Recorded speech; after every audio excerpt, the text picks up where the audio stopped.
अस्सलामुअलैकुम नाज़रीन, 15 मुहर्रमुल हराम में 25 अगस्त है। ख़बर का उन्वान है, सुप्रीम कोर्ट ने ईडी और सीबीआई को फटकार लगाई।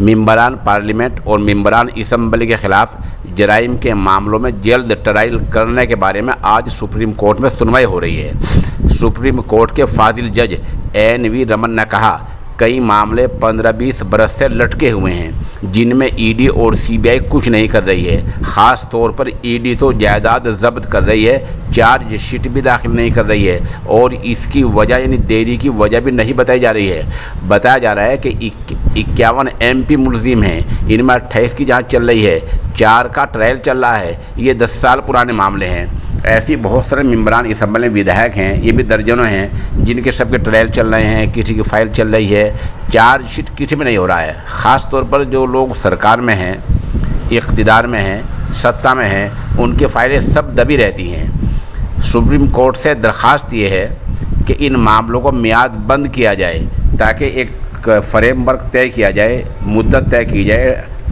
टाइम तय किया जाए, fast track court MP MLA के लिए तय किया जाए ताकि 1 साल में 2 साल में इनके मामले का निपटारा हो सके। अगर वो कसूरवार हैं तो उनको सज़ा मिल सके, अगर कसूरवार नहीं है तो उनको इंसाफ दे जाए, उनको बरी किया जा सके। लेकिन जिस तरह आज सुप्रीम कोर्ट ने फटकार लगाई है, इससे सीबीआई और ईडी की कारकर्दगी पर सवालिया निशान लग गया है। बहरहाल सुप्रीम कोर्ट ने मामले को संजीदगी से लिया है। अब देखना यह है कि सुप्रीम कोर्ट की अगली सुनवाई में होता क्या है और ख़ास तौर पर मरकज़ी सरकार आगे क्या हल्फिया बयान दाखिल करती है।